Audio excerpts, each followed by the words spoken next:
Este programa não é recomendado para menores de 14 anos.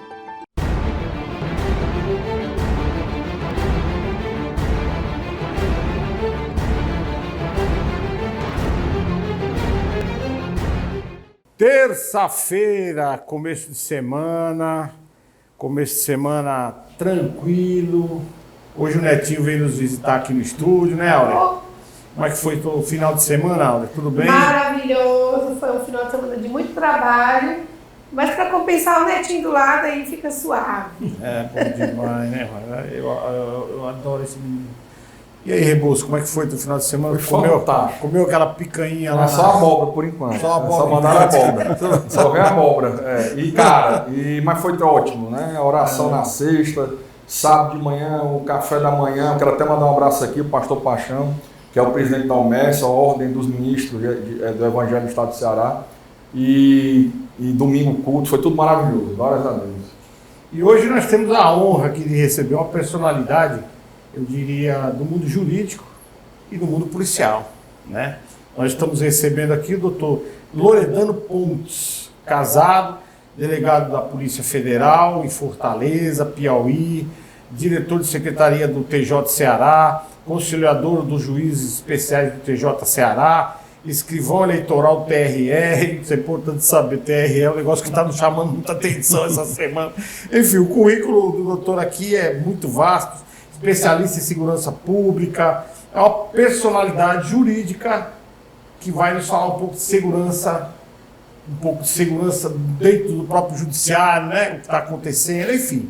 Vai estar fantástico hoje o programa. Boa noite, doutor. Obrigado por nos atender o nosso convite. Boa noite, é uma honra estar aqui com os senhores. Muito obrigado. Bom, para começar, né, Rebouço? Para a gente começar assim, na conversa, devagarzinho, né, para não afetar ninguém, senão vão querer nos caçar, já tá. Doutor, cassação do Bolsonaro. Cassação, porque isso é uma forma de se caçar, né? Não se caçou, mas evitou que ele siga a vida política, que já faz parte da vida política há mais de 30 anos, né? De uma forma tão abrupta, né? De uma forma tão estranha, de uma forma tão assim, arquitetada, né? Diz alguma coisa sobre isso para nós, hein, como delegado? O senhor que já tocou tantos inquéritos, enfim, já viu de tudo nessa vida, principalmente no Ceará, no Piauí, né? O que o senhor está achando dessa história? Mais uma vez, boa noite a todos. Obrigado. Eu acho que a pessoa que tem a sede de vingança, ela sempre falha nos seus atos para perpetrar aquilo que ela tem intenção de fazer. Então, o que fizeram com o ex-presidente foi uma coisa assodada, né, com muita sede de vingança, fizeram para torná-lo inelegível, na tola esperança de que no próximo pleito ele não seria uma pedra no caminho da esquerda, mas o tiro certamente já saiu pela culatra, né? Ele vai continuar sendo uma grande liderança do nosso país. A gente vê por onde ele anda, né? Ele arrebanha multidões, e a pessoa que ele indicar para ser o candidato, né, ele com certeza vai ter a votação da maioria. Não sei se vai ganhar, né, porque a gente tem aí um sistema meio obscuro, né, com relação a... Eu fui escrivão eleitoral, fui chefe de cartório eleitoral, fiz algumas eleições. A primeira eleição do Ceará com votação eletrônica foi no Iguatu, e eu participei, em 96, na implementação das urnas eletrônicas. Foi uma votação extraordinária que houve lá, e eu participei da implementação da urna, né? De início a gente via como algo intocável, inexpugnável, mas no mundo nada é intocável, nada é, como inviolável, dizia o Magri, nada é imexível, né? Então, com a tecnologia que nós temos, com certeza a gente vê que todos os grandes órgãos foram invadidos por hackers, né? A própria NASA, né, que tem um sistema de segurança muito rígido, e várias outras empresas e órgãos públicos foram invadidos, o próprio TSE foi invadido por hackers, então você querer dizer que é perfeito é muita ingenuidade, né? Eu acredito que o tiro com relação a essa inelegibilidade do ex-presidente foi um tiro que saiu pela culatra e eu acredito que vai ter uma grande reviravolta nisso aí. O negócio, eu costumo dizer, viu, Rebouças, eu quero a sua opinião depois da minha fala, mas eu costumo dizer o seguinte, que se 2 a 3 anos atrás me perguntasse certas coisas do que está acontecendo hoje, ou seja, a cassação do deputado Delanol, a cassação dos direitos políticos do Bolsonaro, eu ia dizer, isso é impossível acontecer. Porque se você olhar pela visão ética da coisa, pelo lado certo da coisa, você vai dizer, não, isso é impossível que aconteça. Não é possível que nós temos um judiciário a tal ponto, né? Do que está acontecendo, quer dizer, é duro de entender. Ultrapassa de uma aberração. O que tu acha, Rebouças? Marcelo, e é bem mais grave do que se possa imaginar. Porque a partir do momento, o que é que você como um grande empreendedor sabe disso? O que faz um empreendedor ir de um país para o outro, ou investir em um outro país? É ele saber que aquele país existe uma segurança jurídica mínima. O que é a segurança jurídica para o nosso telespectador que está em casa e não está acostumado com esse linguajar? É saber que não vai haver mudanças abruptas na legislação, no entendimento do Poder Judiciário, referente a questões que influenciam diretamente nas empresas. Que é uma lei segura, né? Que tanto a lei é segura, como o entendimento dos tribunais é sedimentado. Né? Nós vimos, por exemplo, nos Estados Unidos agora, uma coisa fantástica, que vai melhorar muito os Estados Unidos, que foi a Suprema Corte que cancelou, depois de 50 anos, de um entendimento da própria Suprema Corte, viu que não era mais necessário e cancelou o entendimento de que deveria haver cotas raciais para ingresso nas universidades. A Suprema Corte norte-americana agora disse, não tem que ter isso, é meritocracia. Então vai melhorar muito, mas eu estou dando esse exemplo, vou nem adentrar muito nesse tema agora para falar do tema que nós estamos tratando. A questão é a seguinte, para a Suprema Corte mudar de entendimento demorou 50 anos. Mudou agora, então nós sabemos que vai demorar aí, se algum dia mudar, vai demorar mais 50.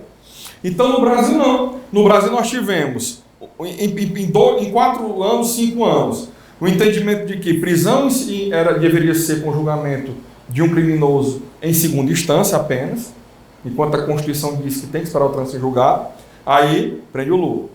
Aí depois, prisão não, é só com o trânsito em julgado. O mesmo tribunal, com pouquíssimo tempo depois, não, prisão agora é só com o trânsito em julgado, solta o Lula para concorrer à eleição.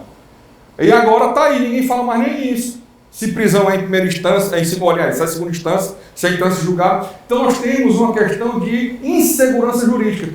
A cassação do Bolsonaro dos direitos, o princípio de direito eleitoral é que quem vota pode ser votado. Né? A pessoa que perde direito eleitoral, né, já faz esse princípio. No caso do Bolsonaro, a jurisprudência falou ao contrário do que a jurisprudência tinha dito no impeachment da Dilma. Porque quando a Dilma foi impeachmentada, quem dirigiu o processo todo foi o Lewandowski, que era presidente do STF, a lei determina que é o presidente do STF, ele fez o impeachment, comandou o impeachment da Dilma. A lei é muito clara de dizer que a pessoa sendo condenada, obrigatoriamente existe uma pena acessória, que é a cassação dos direitos eleitorais, certo? E o que foi que fizeram? Um arrumadinho. Cara, tiraram a Dilma no impeachment, mas ela se candidatou a senadora, creio que foi por Minas Gerais. Foi. Né? Minas Gerais disse, não, aqui não. E aí ela perdeu a eleição. Mas ela não era nem para ter podido se candidatar. Aí veio o Bolsonaro ser julgado agora por uma coisa que não foi crime, porque o da Dilma foi totalmente diferente, foi para a área fiscal. Uma coisa que não é crime, uma coisa que no muito caberia uma multa para o partido ou para ele. E aí os caras mudam a regra do jogo, mudam a legislação ao seu bel prazer e tornam um cara que teve 59 milhões de votos inelegível por 8 anos, 2 Copas. É um absurdo. Você viu a notícia sobre a PGR? Olha, pode fazer sua foto. E o senhor já está sabendo da notícia sobre a PGR? Anunciou que já foi retirado aquele setor que busca as corrupções, que já não é para existir mais. Esse setor da A Polícia Secretaria Federal... de Corrupção, lá, contra o combate à corrupção. Exatamente, já não é para existir. O que você acha disso? Eu não estou sabendo Não da está notícia. sabendo? Da notícia expressa. Da notícia, né? Mas é um Você acha que isso desânimo. é Em síntese, possível também? doutor Não, Pontes, em síntese é o seguinte. É um desânimo Em para síntese quem é o trabalha. seguinte, a PGR, ela determinou que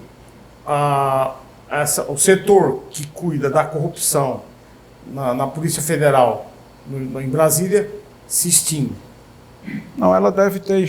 Porque a PGR não tem esse poder. Não tem. Ela deve Ela ter. solicitou. Ela deve ter acabado com o setor da Procuradoria que tratava os processos de corrupção. Deve ter. Também. E deve ter sugerido, né, Sugerido que a isso. Polícia Federal desativasse o órgão porque Que absurdo. não faria sentido. Deve ter acontecido isso. Eu não estou afirmando. que Eu aconteceu. acordei com essa notícia ontem, assim, eu fiquei muito triste. Muito Nós temos triste. que tomar cuidado, mas a notícia é verídica, realmente, porque foi também debatido isso na Jovem Pan com Foi? muita ênfase. veemência. Eu não. Então, é assim, mas assim, nada mais me assusta hoje, porque você abre os noticiários hoje e o que está acontecendo são afrontos, né? A Constituição, me parece que não existe Não existe mais, Constituição mais. né? E a cassação do deputado Delanhol, quer dizer, uma coisa absurda. Que Milhares de votos eu fico jogados. assim, querendo entender, querendo caçar o Sérgio Moro, querendo caçar o nosso deputado André Fernandes, por coisas, como o doutor disse, o doutor Pontes frisou bem, por vingança. Foro de São Paulo, o que o senhor achou do Foro de São Paulo? O Foro de São Paulo que a O esquerda. senhor viu o argumento do Lula lá? A esquerda tanto negou, quem trouxe isso à baila foi o Cabo da Ciolo Foi o Cabo no da Ciolo debate, da né? eleição. Falou inclusive da Ursal e o Ciro Gomes não se espantou e ficou, né, negando. E aí surgiram vídeos, a internet é formidável, por isso que querem né? Eu concordo que tem que dar uma E aí, segurada. o que aconteceu foi que surgiram os vídeos dele, né, falando na Ursal, no Foro de São Paulo, e aquilo ali a esquerda negou durante o período eleitoral e agora não, tenho orgulho de dizer que sou. Isso aí é a hipocrisia, a mentira que acompanha esse pessoal há muito tempo. Agora, com relação à desativação do setor que apura o crime, a corrupção, os crimes de corrupção, lavagem de dinheiro, né, e evasão de divisas, eu acredito que eles tenham feito isso aí como uma estratégia de deixar o pessoal bem à vontade, né, porque esses crimes, todos eles deixam rastro. Então, deixa o pessoal bem à vontade. Pode ter sido uma estratégia para que eles se lambuzem mesmo e O senhor acha? se esbaldem. O senhor foi uma experiência. Aí lá na frente, Policial Federal, tudo fica o rastro. tapete puxando. Tudo fica rastro lá na frente e quando a realidade mudar, e aí retoma. O senhor acredita que a realidade vai mudar? Eu acredito que sim. Né? Eu acredito que sim. É porque não Eu dá, espero. né, Eu Rebouças? espero. Na verdade, o ex-presidente foi um grande profeta para a nossa nação. Ele avisou tudo isso que está acontecendo, ele verdade. avisou. E ninguém deu crédito, né? Ninguém deu crédito e ele avisou, olha, vai acontecer isso, assim, assado. E o pessoal não pode, não vai. E a esquerda negando e ele avisando e advertindo. Aconteceu parecido com o que acontecia na Bíblia, né? Deus levantava homens para darem recado à população, à nação, e o pessoal fazia o vídeo de mercador, prendia, matava, perseguia os profetas, e aí quando pouco tempo depois as coisas que ele, né, profetizara aconteciam e a nação pagava um preço, né? E nós estamos pagando um preço porque a grande parte da população não deu ouvido, né, ao que foi proferido pela boca dele, porque Deus levanta quem ele quer, né, para mandar recado para o povo, Com certeza. seu povo. Ele levanta quem ele quer e ele é soberano. E ele ele profetizou, né, muita coisa aqui O na que em nossa específico nação. o senhor se refere que ele profetizou? Tudo que está acontecendo. A esquerda, tudo que a esquerda está fazendo, tudo isso aí, ele avisou. já disse tudo, tudo. avisou. Regulamentação de internet. Tudo, falou tudo. Perseguição, de tudo opositores. para a igreja, a família. A igreja. Você viu que o Lula falou da igreja? Que não é para ter uma igreja no Brasil. Contra a família, contra o Nem pastor, nem patriotismo, tudo isso aí ele avisou e o pessoal... E o Lula assumiu mesmo que ele é comunista e ponto. Com orgulho. Isso aí não precisa assumir. Nós já Ele sabemos. não mas assumiu, ele ele deixou de doutor. mentir só. Ele deixou de mentir, porque ele mentia dizendo que não era, que não tinha nada a ver. Aí, mas agora ele simplesmente Mas deixou, ajudava mais, né? deixou de mentir com relação a isso. Né? Mas, Assumiu a assumiu, realidade das coisas. Agora, Marcelo, se me Deixa permite... eu só fazer um comentário, aproveitando esse gancho, das barbáries que está acontecendo no nosso país. Vou aproveitar a experiência do Dr. Pontes. Agora estão querendo caçar emissoras de TV. Né? A Jovem Pan está passando por uma Perseguição. Não, tá. Um processo E outra coisa, pedindo não, e outra coisa, eu estou gostando da Jovem Pan, e eles não estão baixando a cabecinha, não. Agora, né? Não, Porque eles não. baixaram um tempo atrás. Agora não estão, não. E o Bolsonaro estava hoje, inclusive, sendo entrevistado na Jovem Pan, agora. meio-dia foi, agora depois no do CDC, meio-dia. E Mas foi o tava que? na rádio, Foi na no TV. Pânico? Pânico. 2 horas entrevistando ao vivo, né? E a Jovem Pan estava assim, doutor, aonde nós vamos chegar? Nós estamos querendo que os jornalistas, as emissoras de TV parem de falar, só falem o que eu quero. Eu sou o controlador, eu sou o ditador, eu sou o Mussolini, eu sou o Hitler, eu sou o quê, doutor? O que o senhor está achando? O senhor acha que isso vai vingar também? O que o senhor acha disso tudo? Mas isso aí não é nenhuma novidade. São práticas da esquerda pelo mundo afora, né? Na Turquia, na Nicarágua, em vários países, a Venezuela, em inúmeros países a esquerda faz isso. Eles têm uma escola, né? E Mas acha que isso é possível no Brasil? Claro que sim. Já está acontecendo. Claro que sim. Agora o Bolsonaro, que era tido como ditador, como radical, ele teve toda a oportunidade para caçar a concessão da Rede Globo, que inclusive E não o fez. não fez, porque ele tinha motivos sem ser perseguição. Pessoais e não pessoais. Não, ele tinha motivos legais para Legais, caçar, e dívidas, ele né? não fez porque ele achou é um democrata. que a gente tem que viver em democracia, e a democracia é isso aí, né? E a Rede Globo perseguiu muito, bateu muito nele os 4 anos, e ele teve a oportunidade legal de caçar e não caçou, né? O Lula comentou, Rebouças, Eu acho que ele até se arrepende. Ele disse que a democracia é algo Relativo. relativo. Então, é isso. O que é relatividade na cabeça desse homem? Só para me entender. Quando você Democracia é relativiza... democracia. Quando você relativiza algo, É qualquer fixa, coisa... né? Não, eu quero entender o que vocês acham que na cabeça, porque cada um tem uma interpretação, não é isso, doutor? O que é relatividade Ele na diz cabeça que é dele? relativo porque eles dizem que a Venezuela é uma democracia. Né? Eles dizem que todo mundo sabe que não tem nada de democracia. Né? Democracia, povo. Cracia, governo. Então, o governo do povo. É o governo que emana do povo. E a Constituição Federal Brasileira diz, todo poder emana do povo. Só que só está no papel isso.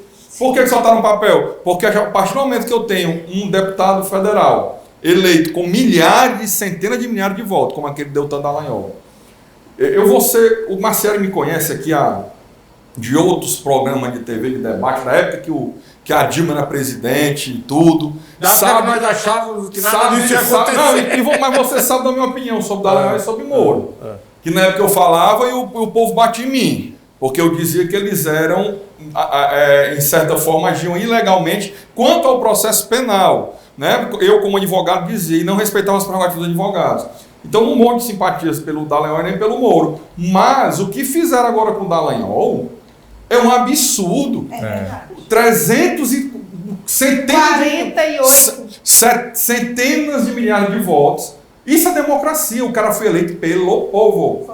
E aí uma canetada afasta, e aí vem um julgamento que não durou 1 hora sequer. Não, um minuto e pouco, né? Foi. Isso não existe. Julgamento que não demorou 5 Sem minutos. direito à defesa. Nada. E aí o que acontece? Jogado no lixo. Cara, que democracia é essa? Que o cara, é exatamente como o Lula está dizendo, ele está sendo honesto. É relativo, para eles é relativo. Mas a esquerda, para dar um ar de democracia, entre aspas, ao que eles fazem, eles criam, mundo afora, os conselhos populares, né? E aí colocam os seus para fazerem parte desses conselhos populares, e com cargo de confiança, tudo aparelhado, E aí vamos decidir sobre esse assunto. Aí o Conselho Popular disse, não, é desse jeito aqui. Aí, A China se chama República né? Socialista Popular da a China. Venezuela fez isso e o Brasil está Conselho criando Popular. Conselhos Populares. É um negócio assim, que é justamente... A maquiagem. para dar uma maquiagem. Não, aqui são representantes do povo que vão decidir. Só que aqueles representantes do povo são todos... Né? Não foram eleitos. São amiguinhos dos indicados. amigos, né? Amigo do amigo. Eu sempre falo aqui, doutor, o seguinte, no programa eu sempre estou dizendo isso, o Rebouça sabe, a Áurea sabe, eu sempre digo o seguinte, que o nosso país sustenta um terço no mundo no agronegócio. Né? Então eu acho muito difícil ser dominado totalmente por uma esquerda, porque o mundo depende do agronegócio e nós sabemos como empreendedores, aonde a esquerda penetra, ela é como se fosse um cupim, ela acaba com tudo, ela acaba com os negócios, com os investimentos, com os crescimentos, enfim, ela extermina tudo isso e passa a ter um supremo poder. Né? O senhor acha que no Brasil isso pode acontecer? Claro, já está tudo posto aí, já está tudo preparado. Alinhado. Né? Mas o Tudo senhor alinhado. acha? A China era Vai ser bem tão como o fácil. Brasil, a União Mas Soviética também. Mas a China... A Rússia também mas aconteceu. a China tem uma vantagem. A China nós já discutimos isso em alguns programas. A China é um comunismo capitalista. Hoje. Sim, mas é um comunismo capitalista que funciona. Mas como o comunismo tomou conta, Marcelo, não era. Ficou só Funciona. comunismo. Mas assim, eles têm trabalho escravo e isso faz com que os preços dos produtos produzidos lá sejam... Né, não tem quem consiga competir com ele. Né? Mas não vai... O que acontece na China? Eu sempre falo, nós estávamos discutindo isso no último programa, em termos de PIB, né? O PIB do americano é o dobro do PIB chinês. Vamos lá. E o que acontece? O território, a China não tem mais o que fazer para o PIB dela crescer.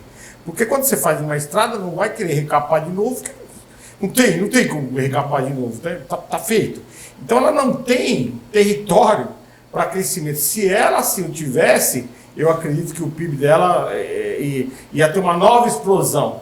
Por isso que já se cogitam no mercado, né, a China aliar algum outro país e tal. Mas a China tem como estratégia há vários anos espalhar os seus... a mas ela população não tem, pelo mundo. Ela já espalhou, né? A gente veio aqui em Fortaleza, o centro comercial de Fortaleza está tomado por loja de... Né? E aí, muitas vezes, eles colocam lá como coreano, que é para dar uma... No interior do estado, várias cidades do interior tem lojas, né, que estão quebrando o comércio local porque eles têm preços que não tem quem consiga... não tem quem consiga acompanhar. Inclusive, teve uma cidade do interior, a minha cidade lá, os comerciantes se juntaram e foram lá no chinês e deram prensa no chinês para ele aumentar os preços, porque ele fazia um preço que não tinha quem conseguisse concorrer com ele. Mas foi. Foi. Quase praticado. Né? Aí eles estão espalhados em toda pastelaria como estratégia. e loja de lá em Calcaia tem uma pastelaria. Não, isso é uma estratégia que os chineses usam. Eu estou falando que eu conheci o Lau Ming, que era o homem que representava a China, quando a China começou a vir para o Brasil, em São Paulo, na Galeria Pajé, Shopping Oriente, naquela era 25 de março, o Lau era o homem que coordenava toda ele comprava a loja. Chegou a ser alvo de operação da Polícia Federal. Ele foi alvo. Ele comprava a loja e colocava os chineses para trabalhar e montava shoppings imensos e tal, enfim. Ele foi um dos mentores. E o que mais chama a atenção é que no ano passado, né, eu falei tanto de China durante a pandemia e vacina, que o canal do Instagram da nossa igreja foi derrubado. A gente perdeu a conta do Instagram. Porque eu fazia as lives, né, no dia de culto e falava. Eu fazia mais para o pessoal da igreja, mas ficava aberto ao público e eles derrubaram o canal e perdemos tudo. Eu tinha, por conta de sequela do trabalho, tenho cópia de tudo, né? Tudo bem guardado direitinho, aí eu tenho como sequela do trabalho é bom, né? Por experiência, eu diria. E aí, no ano passado, os chineses, as famílias só podiam ter um filho. E a partir do ano passado, eles liberaram para que a família tivesse mais de 2 filhos. Isso é uma estratégia deles de povoar o mundo. Eles têm essa pretensão e é sem disparar um tiro. Modernizado. Sem disparar um tiro. Na década de 70, o exército brasileiro fazia treinamento contra guerra biológica. E no mundo, os chineses, eles despontavam na guerra biológica. Né? E aí a gente vê... Tá aí o que aconteceu. Né? Vem se preparando há muito tempo. Colocou o mundo de joelho sem disparar um tiro, sem gastar um grama de pólvora, né? Todo mundo de joelho. É louco pensar em É tudo isso. estratégia, né? De guerra. E o mundo ficou dependente de tudo, de respirador, de insumo, de máscara, de tudo. Tinha que vir da China, né? E tudo esquerdizado, e aí o pessoal, não pode falar mal. É por isso... Estão chegando ao ponto de querer perseguir médico que é contra a vacina, porque a vacina que o Dr. Carlos Rebouça já falou muito bem em vários programas que eu já vi, né? Vacina é uma coisa que precisa de experimento, de teste, com grupo, precisa de muita... Todo um processo. Seguidos muitos passos, né? Tem um critério de metodologia, de pesquisa, e isso aí não foi seguido, foi jogado, e é bom, querendo comparar esse troço aí que é aplicado na população, é uma vacina que seguiu todos os passos do processo, né? Você chegou a se vacinar? Eu nunca fui doido. Sim, vacinei contra febre amarela, contra sarampo, catapora, todas as outras vacinas, mas essa gororoba aí eu não tomei não. Covid não. Essa gororoba aí não. Só conheço eu e ele. A minha esposa também não tomou. Aí pronto, minha ex-aluna. Mas enfim, olha o que eu sempre falo, Rebouça. A China, ela precisa de criar novos ares para ela evoluir mais o PIB. O que ela faz? Isto. O que ela está fazendo agora? Você liga a Netflix hoje, só tem seriado chinês. Só tem seriado chinês e coreano. Não, mas chinesada que está mandando, a produtora é chinesa. Então eles estão invadindo tudo aquilo que eles podem invadir. Mas eles têm que, para eles chegarem perto dos Estados Unidos, a potência dos Estados Unidos, eles têm que ter meios de criar novas formas de se fazer dinheiro, fazer PIB. Né? E o PIB tem um estudo atual que se o chinês precisaria crescer 6 pontos ao ano e os Estados Unidos poderia crescer 1 ponto ao ano só para eles alcançar isso daqui a 60 anos. Isso não é possível de acontecer. Entendeu? Por isso que eu te falei, a questão é lógica, né? Mas eles tentam de todas as formas, eles querem o poder. Agora, a disseminação do chinês, do povo chinês pelo mundo já acontece há muito tempo. Hoje você vai na 25 de março no centro da capital de São Paulo, não tem mais os antigos patrícios, né? Que eram os turcos, só chinês. Aqui no centro comercial de Fortaleza, a gente vai ali porque as pessoas, por conta da insegurança, procuram os shoppings para fazer as suas compras, mas quem ainda vai ao centro comercial de Fortaleza vê que está tudo tomado por chinês, o pessoal quebrando e o chinês chegando e alugando, né? E restaurante também, tem muito restaurante, muita loja. E aí a pandemia foi utilizada para isso aí, para fecha, porque aí quebra e os chineses vêm e compram tudo a preço de banana, né? Chega. Isso aí eu vejo também como estratégia da esquerda de dominação, de dominar. Né? A China é primeiro mundo. E dá espaço para a China. Dá espaço para a China, porque aí os caras de esquerda, principalmente, não fecha tudo, para tudo. E fizeram, trancaram as pessoas em casa. Muita gente pegou Covid em casa. Meu pai pegou Covid em casa.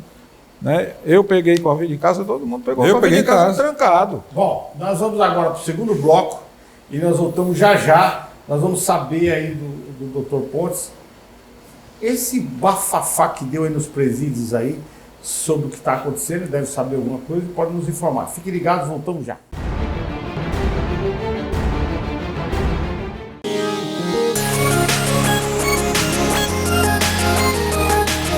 Quer passar um final de semana incrível, luxuoso e praticamente exclusivo aqui no Porto das Dunas? Então você precisa conhecer a Mansão Maciel. Gente, além de ser praticamente em frente ao Beach Park, você vai ter uma comodidade diferenciada.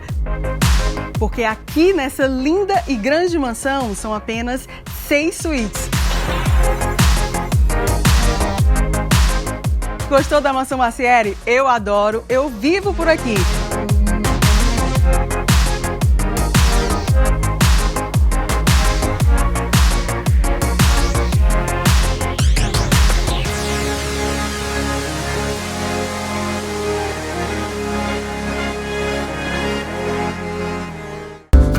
Clínica Áurea Cedras. Nossas especialidades: psicologia adulto-infantil, psiquiatria adulto-infantil, psicopedagogia, nutrição, fisioterapia, massoterapia, consultas particulares e conveniadas. Avenida Dom Luiz, 500, sala 1622. Telefone 3458-1222. Clínica Áurea Cedras. Interdisciplinaridade e saúde. Não existe idade para ser feliz. Pensando nisso, há 26 anos a Fundação José Posidônio Peixoto concentra em suas ações o senso de responsabilidade social, através de atividades que promovem saúde, bem-estar, garantia dos direitos e valorização dos 192 idosos aqui assistidos.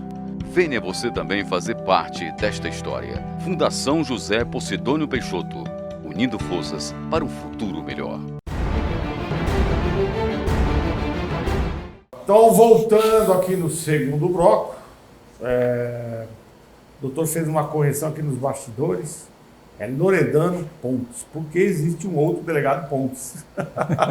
Vocês não confundam. Aqui, Loredano só tem um. Loredano, eu acho difícil ter dois também. É difícil ter dois. Só se ele colocou o nome no filho, né? E o Pontes está na ativa e eu me aposentei, estou aposentado. Doutor, o que está acontecendo nos nossos presídios? Eu acho que o que está. Nós aqui, como radialistas, jornalistas, nós sabemos que esse comentário do que acontecia aqui nos presídios do estado de Ceará não é de semana passada, não é recente. Somente o doutor Rebouças aqui, como advogado criminalista, as queixas já se perduram por mais de 2 anos. Ou seja, chegou, não estou dizendo que é verdade ou mentira, que chegou comentários que os presos eram torturados 5h30 da manhã e 5 horas da tarde todos os dias. Tomavam banho de água gelada e apanhavam. Com a hora certa, com a hora certa e tal. Enfim, Rapaz. no matinal e no recolhimento. Então, quer dizer, agora parece que surgiu várias provas aí de presos com dedo quebrado. O preso não vai quebrar o próprio dedo. Tortura, né? Vários dedos quebrados, alimentação. E aí os juízes corregedores estão até, porque eles não compartilham com esse tipo de comportamento. Verdade. E eles tomaram a providência de afastar aí os gestores aí. Como é que está isso, doutor? Tem 2 situações. Certo. A primeira é a seguinte, eu fui diretor de presídio também, eu não coloquei. Foi também. Pepino, entre 2007 e 2010, eu fui cedido para a Secretaria de Segurança Pública e fui coordenador de inteligência da Secretaria. E eu como coordenador de inteligência do Ceará, eu fazia parte de um grupo de inteligência da Senasp. Nós nos reuníamos quase todos os meses e desenvolvemos vários projetos na Secretaria Nacional de Segurança Pública, né, e tinha o PRONASSE, que era um projeto que ele previa a construção de 160 presídios, isso em 2007, 160 presídios no Brasil, porque tinha uma previsão de que em 10 anos ia haver um caos no sistema penitenciário, certo? Foram até 2012 liberados uns 483 milhões para a construção de presídio e tinha um investimento, o investimento seria de 6,7 bilhões para construir presídios para evitar esse caos no sistema penitenciário. O que foi que o governo, à época, fez? Nada. Não sei o que fez com o dinheiro e os presídios não foram construídos. O que foram algumas poucas unidades, foram construídos os presídios federais, os 4 presídios federais, mas pronto, não foi feito o investimento que deveria ter sido feito para evitar esse caos. E aí o caos chegou. Depois de 2017, como estava previsto, virou um caos, né? Aí vamos ao outro lado da moeda. Tem tortura? Com certeza. Mas tem também a questão de preso se mutilar. Nós temos um cara que tem pessoas que dizem que ele se mutilou para se aposentar. Tem um cidadão aí. Tem um cidadão aí, né? Aí foi preso também. Foi preso. Tá entendendo? Preso de novo. Aí o que é que acontece? O que acontece? Essa foi boa. Olha, criou-se, por exemplo, com o advento das facções, que elas surgiram depois que foi instalado o caos no sistema penitenciário, as facções surgiram, porque o Estado perdeu o controle, né? E aí criou-se aquela cultura de desencarceramento, aí foi que piorou, né? Porque o grande problema é que a pena é para a pessoa, tem um princípio punitivo pedagógico. A pessoa vai apenado, cumpre a pena para ele saber que errou. É o reeducando, né? Não, reeducando depois que ele está cumprindo um determinado período da pena. Porque o cara já entra no presídio, como está hoje, ele já entra como reeducando, ele já entra pensando em sair. E o sistema já entra pensando, já admite pensando em botar para fora. Quando o cara põe os pés, ele já é chamado de reeducando. Não, ele tem que passar um período, né? E esse princípio punitivo pedagógico foi esquecido no sistema brasileiro.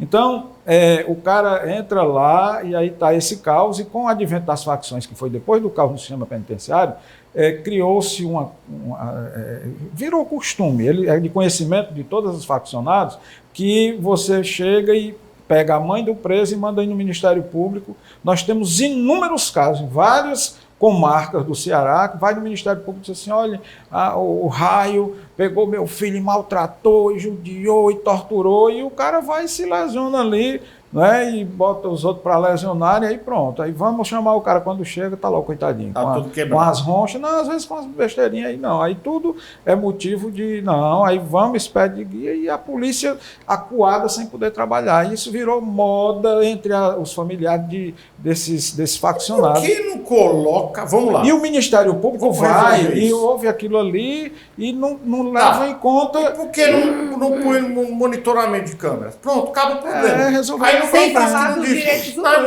Eu não estou dizendo que eu não estou dizendo que não existe. Aí o bom é isso aí. Pronto. Né? Foi uma sugestão. Você foi agredido? Por quê? Pelo rebolso? Uma sugestão vamos lá, que eu dei. Aqui, ó, pega as câmeras. Quando eu estava na secretaria, que em alguns presídios fosse colocado sistema de monitoramento. Mas aí eu fui, não faz isso não, que vai. Mas evita muita coisa, né?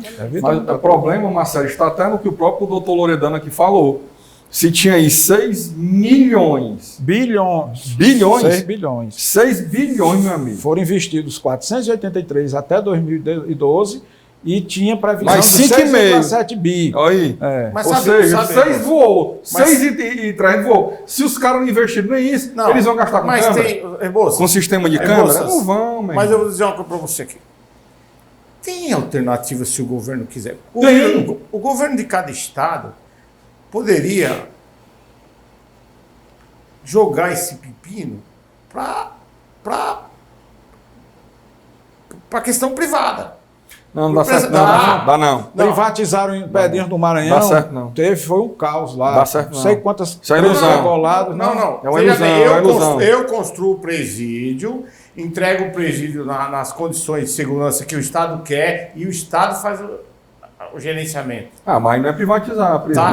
Não, é pública-privada. Ou seja, o Estado me paga um aluguel pelo prédio, que ia ser bem menor do que... Entendi. Tá entendendo ou não? Mas a administração do Estado. Agora, nesse caso que está acontecendo no Estado do Ceará, eu sugeriria que é uma coisa muito simples de se resolver e evitar todo esse debate. De o preso que se mutila para falar que é vítima e do cara falar que o preso está se mutilando para falar que é... Bom, simplesmente monitorar. Houve um problema, denunciou, monitoramento lacrado, sem poder mexer, desligar e tal. Quando que você foi torturado? Eu fui torturado provavelmente às 10 horas do sábado. Por quê? Pelo Rebouças. Pega as câmeras. Isso aí é o ideal, né? Mas deixa eu contar uma coisa aqui.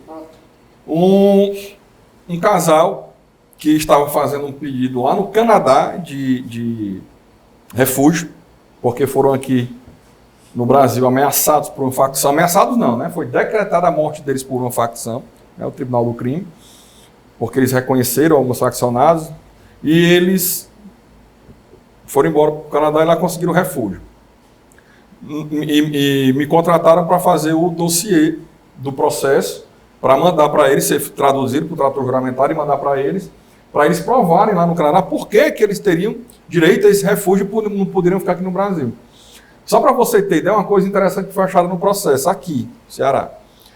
Um preso, um dos caras que decretou a morte estava preso. O Ministério Público pediu para o cara ser ouvido em tal data. O juiz mandou oficiar o presídio.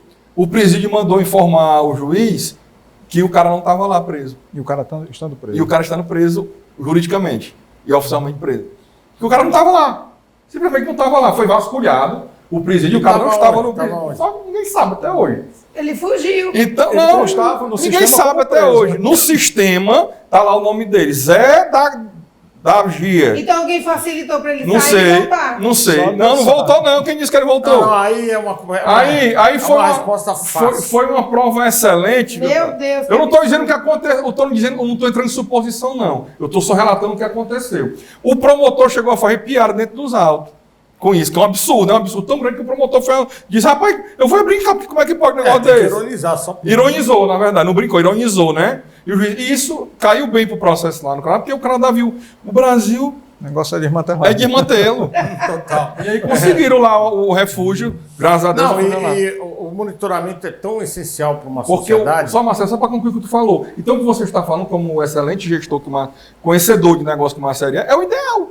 E não é difícil de fazer, porque tem dinheiro Não, para fazer. assim, Mas acontece que tem esses pode pagar empecilhos mensalmente, jurídicos. inclusive. Esses empecilhos jurídicos que eu digo não é nem da lei, é empecilho do que acontece no cotidiano realmente da justiça. Porque, moça, você não precisa monitorar internamente as celas, mas os corredores, quem passa, quem entra, Quem entrou, quem saiu. entrou, quem saiu. Não, É cela- simples. é. Veja bem, é questão Não de sendo a vontade. parte de banheiro, Aí, quanto poderia. custa isso? Não É é- muito barato, você não não é precisa caro. comprar os equipamentos, Não é você caro. contrata uma empresa para Não é monitorar. caro, não é Você não caro. precisa nem ter um funcionário para monitorar. Essa empresa faz o monitoramento e assim que o juiz corregedor solicitar, ou o delegado federal, ou o delegado da Polícia Civil, ou quem quer que seja, a autoridade solicitar o vídeo daquele dia, daquele momento, pronto, essa empresa passa. Aí sabe o que vai acontecer? Não, porque nesse dia teve um problema e não gravou. Agora aqui no Ceará teve, eu não sei se o Loredano... Mas não dá para acontecer toda vez. isso. Teve aqui um caso da Polícia Civil do Estado fez isso. Em algumas Deixa delegacias. eu só perguntar uma coisa Tinha pro filmagem. doutor, que é importante. Hoje eu vi... esse mundão tá... O meu avô dizia assim, ô mundo velho sem porteiro. O senhor lembra dessa frasezinha? Eu lembro, meu Eu avô sou falava paulista, isso. ô mundo velho sem porteiro. Ei, vô, tinha razão. Viu? Deixa eu te falar, doutor. Hoje eu estava assistindo um jornal, no México, pegaram um submarino carregado de cocaína. Nós já sabemos do que submarino vem. Só que este submarino que pegaram hoje é um mega submarino. Do Exército. Ou seja, doutor, o crime não é organizado. Na verdade, o crime é desorganizado. Se eles fossem organizados mesmo, já tinham dominado a sociedade. Verdade. É Mas muito quem- pior do quem que o... disse que Quem não não quem dominou? dominou? Quem Dominou. disse que não dominou? Não, Aqui no mas Ceará dominou. Já tinham Avançado avançado mais. muito mais. Estão colocando, recrutando pessoas para fazer concurso para juiz, promotor, delegado. Já né? tem, inclusive, né? E em tribunais também já tem algumas Mas pessoas, né? não muda muito do que está acontecendo. Não, eu O que eu posso dizer para Eles você, são Marcelo, organizados. o que eu posso dizer para você, para lhe corrigir, porque você não tem experiência nessa área, e eu tenho, e o doutor Loredano também tem, mas eu posso lhe corrigir só o seguinte. Por exemplo, eu já tive que em um caso, em uma pessoa que foi presa injustamente, só porque era mãe de alguém, né, que era importante no crime, e essa mãe que não tinha nada a ver com o fato foi presa, eu advoguei, graças a Deus, provou a inocência dela. Mas eu fui obrigado profissionalmente a ouvir horas de escutas telefônicas de dentro de presídio para poder preparar a defesa. Horas. E realmente o QI é algo assim impressionante de baixo. A inteligência realmente é curta. O linguajar é curtíssimo, a inteligência é curtíssima, tinha coisa de você ir. Mas ao mesmo tempo não dava para rir porque era tanta perversidade, tanta coisa, maldade que você não conseguiria, nós aqui, cidadão, não conseguiríamos pensar na perversidade que eles pensam. O problema É é que algo assim, se eles tivessem um QI, O problema que um estudo, aí realmente, Não, meu amigo. o problema Agora, existem alguns O poucos problema, que tem. Exato. O problema é que no crime organizado, que eu verifico é o seguinte: tem um cabeça pensante, tem um cara pensante. O problema é que todo o resto O problema não, graças a Deus, né? Não, estou dizendo para eles, né? Todo o resto não pensa. E ainda assim eles dominaram muita E outra coisa. coisa, quando na atividade eles são uma pessoa, quando a polícia põe a mão são outra totalmente diferente. Se transforma. Eles viram maricom, entendeu o que eu tô te falando? E agora está se transformando totalmente. Eu vi um vídeo de um que disse que a mulher trans não pode tocar nele. E o policial não tocou, não. Porque não sou mulher. Não pode tocar em mim, não. Tem que ser um policial feminino, porque eu sou mulher. Ei, doutor, e essa questão, isso é bom pegar um polícia das antigas e descer a lenha nele, deixar ser safado. Ei, doutor! Virar um de novo. Aí o policial vai condenar, só não pega prisão perpétua porque não tem. Doutor, o que o senhor acha? Como é que nós vamos parar com esse negócio? Não para nunca. O senhor acha que deveria legalizar as drogas? Não, de jeito nenhum. Que A que o senhor maconha, pensa? por exemplo, é a porta de entrada. Eu acho um absurdo, uma aberração. O cara que fala isso, ele não conhece a realidade de uma mãe que tem um filho envolvido no mundo das drogas, né? O pastor Rebouças, o doutor Rebouças conhece bem, porque eu sou pastor, dirijo a Igreja Plenitude de Bênção, faço parte da diretoria da Hormesse há vários anos, e os trabalhos as casas terapêuticas, os que realmente funcionam são vinculados às igrejas evangélicas, são os que apresentam resultado. Quem nos apresentou isso foi resultado de uma pesquisa, foi o ex-governador Cid Gomes. Ele mandou fazer uma pesquisa, ele mesmo falou para nós da Hormesse lá, olha, a grande maioria que apresenta resultado são as casas terapêuticas vinculadas às igrejas, né, que trazem o evangelho para tentar resgatar aquelas pessoas. E é um absurdo, porque a porta de entrada do mundo das drogas é a maconha. Eu conheci várias pessoas que moravam no bairro, de Fátima, várias pessoas que estudaram comigo e começaram a fumar uma maconhazinha e depois se acabaram em droga pesada, vários morreram, vários se acabaram, a família ficou destruída porque usavam um baseadozinho no final de semana. Deixa eu dizer uma coisa aqui, eu sou estudioso desse assunto. Nós sabemos que 70% da cocaína do planeta Terra ela é produzida num lugar chamado Acre, nos Andes. O Brasil não produz droga, né? 70% da cocaína é produzida em Acre. Divisa com Colômbia, lá nos Andes, no Peru, aquela região ali, nos Andes. Bolívia também tem muito. Então é o seguinte, o mundo combate... Venezuela. O mundo quer combater a droga, né? Quer combater essa droga que estava dentro desse submarino. Vamos lá. Mas se nós sabemos, mundo, sabemos que 70% da cocaína é produzida lá, e lá em Acre tem um documentário, inclusive, na Netflix, tá? Que foi tirado da Netflix, porque senão acho que ia aumentar muito lá o comércio. Mas, enfim, lá é uma cidade onde todos, sem exceção, todo o povo vive da folha de cocaína, da pasta de cocaína. Aí a minha pergunta, nós estamos falando de 70% da produção de cocaína do mundo. Engano seu se você pensa que é na Bolívia, engano seu se você pensa em Acre, tá? Por que não fecha? Porque tem a questão da soberania das nações, né? Cada país tem a sua soberania. Então, aquilo ali... Mas as divisas? Sim, mas aí eles... Combater ali. A fonte mas tá ali. É muito difícil, porque essas divisas são na Amazônia. Quando tu quer pegar uma ratazana. Vamos lá, nós tivemos aqui um procurado pelo DEA, que é o Departamento Antidroga dos Estados Unidos, agora recebido como chefe de Estado aqui, que é o ditador da Venezuela. Né? Tivemos aqui, os Estados Unidos não pode vir. Por quê? Porque ele não tinha cooperação brasileira.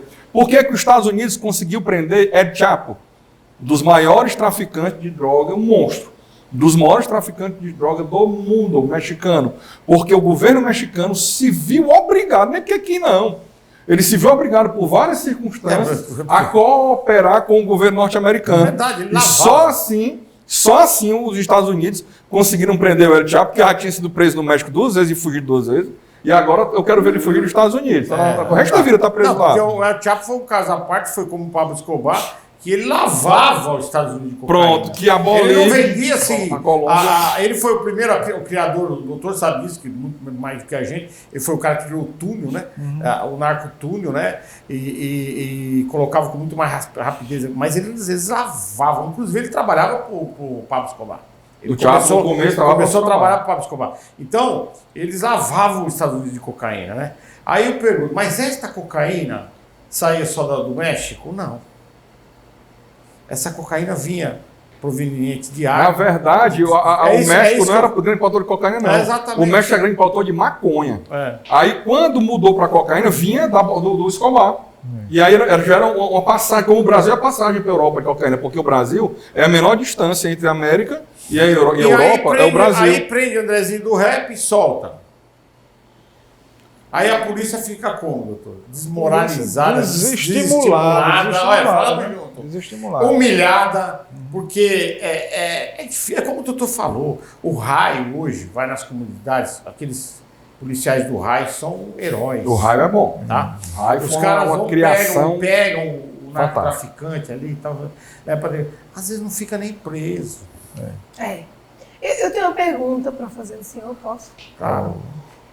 Qual a sua visão diante dos direitos humanos, né? O senhor que já exerceu tanto aí como delegado, né, da Polícia Federal, e de repente ter que tomar uma decisão e os direitos humanos estão ali como se fosse um calo, né, impedindo que vocês atuem mesmo como deve ser a lei.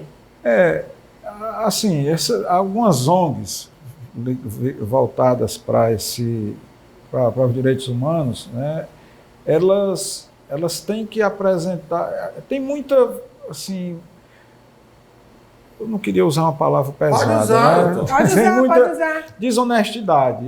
Eles são ONGs que precisam de recursos, que recebem recursos, que querem mostrar serviço para que os recursos venham. E são né? corruptas, né? Pois é. Aí, são criadas para isso. São criadas para arrecadar dinheiro. Né? Então, sindicato e ONGs, a maioria é para isso. Não se preocupa realmente com a questão dos direitos humanos, porque quando um bandido é preso, né? Um criminoso é preso, e aí vai para a polícia para ser interrogado, para ser autuado, né? Aí aparece uma entidade de direitos humanos, mas aquela entidade não se preocupa com a família da vítima, não vai atrás.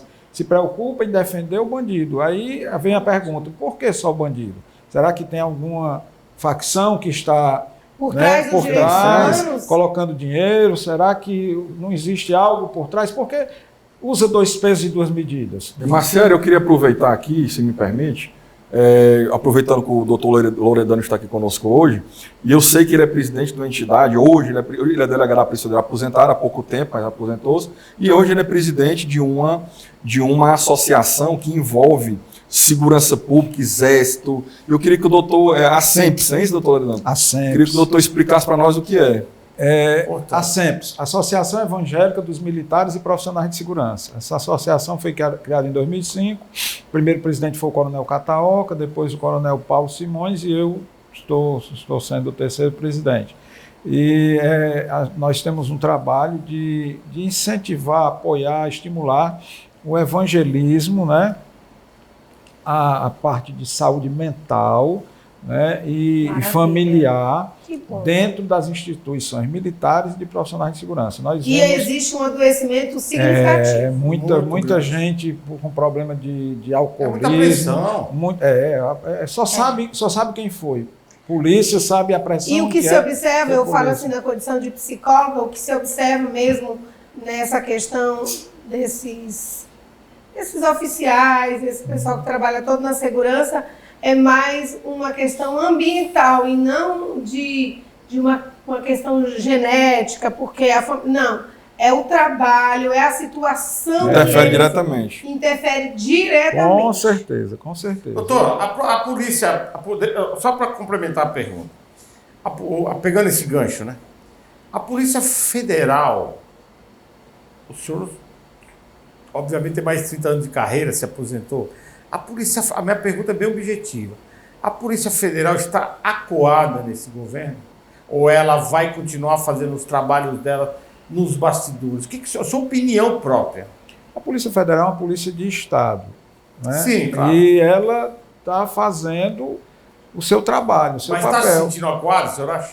Não, acuada não. Tem pessoas que estão insatisfeitas porque aí pelo fato de ter sido polarizado, tem profissionais que estão insatisfeitos com determinadas situações, mas a Polícia Federal sempre exerceu o seu mister, né, independente de partido, de situação. Isso é importante. De governo, de política, de governo. E aí, assim, as pessoas muitas vezes ficam tristes, alguns desestimulados, mas quando é para fazer o trabalho, para cumprir o papel, isso aí o pessoal é bem profissional. Desestimulado, porque quando existe um governo... Alguns, né, por conta da polarização. A nível da esquerda que nós temos hoje aqui no Brasil, que tem o judiciário a seu favor, isso aí é notório. Pode me prender, falar que não tem é mentira. 100%. 100%. Né, infelizmente. Aí eu fico imaginando a cabeça de um delegado que trabalha há 30 anos combatendo corrupção e crime, falar, rapaz, vou pôr a mão aí, vai vir um desembargador e me meter uma caneta aí. É complicado. Não, mas o pessoal, aí a Polícia Federal, ela é vacinada com relação a isso aí. Toda a preparação de uma operação, toda a doutrina, desde a academia, justamente foi criada para a gente ser vacinado com relação a isso aí. Agora, assim, tanto quando tem operações de vulto, aí trazem profissionais de outros estados, outros locais, justamente para não ter envolvimento nem sentimental, nem político, nem qualquer tipo de envolvimento, e a pessoa fica dedicado 100% àquele trabalho, longe da família, não tem menino para buscar em escola, não tem aquelas preocupações nossas do dia a dia, então a pessoa fica focado no trabalho. Então é uma doutrina e uma preparação que a gente tem desde a academia muito... Né, e nesses casos maiores, Maciel, quando vai mexer principalmente com gente grande, os agentes só ficam sabendo do que se trata a operação, que são os alvos. Na hora de sair, tá todo mundo reunido aqui, reúne todo mundo na hora de manhãzinha cedo, 4 horas da manhã. Que hora é, Loredano? 4 horas da manhã, não é bem cedinho, 5 horas da manhã. Começa a cantar. Aí ali é que vai ser revelado para os policiais que vão agir quais são os alvos. Eu já fui, por exemplo, a operação em Santarém, avião da FAB. Eu só fiquei sabendo que estava indo para Santarém quando eu cheguei em Santarém. Quando pousou Santarém. Fui a operação em Curitiba, só fiquei sabendo quando eu ia chefiando a equipe daqui. Eu era o mais antigo. Eu era o mais antigo. E sem saber para onde estava indo. Só fiquei sabendo quando chegou lá. Gente, que bate-papo gostoso. Gente, eu ia puxar com relação à SEMPS, aí nós temos esse trabalho de apoio, né, na Marinha, Exército, Aeronáutica, Polícia Federal, Polícia Rodoviária Federal, Polícia Militar, Polícia Civil, Bombeiro, a Secretaria de Segurança Pública, PERFOSSE, dentro de são 18 instituições. E é a única associação do planeta, eu acho, que não tem mensalidade. Nós vivemos por doação voluntária, se a pessoa sente, né? E nós temos um trabalho relevante em várias instituições, e um assim, que eu refuto de maior importância é um que nós temos dentro do Presídio Militar, da Polícia Militar, né? Que tem junto aos que estão custodiados lá. Inclusive, até sugeri que mudasse o nome de Presídio Militar para Centro de Custódia, né? Que eles estão custodiados à disposição do Estado.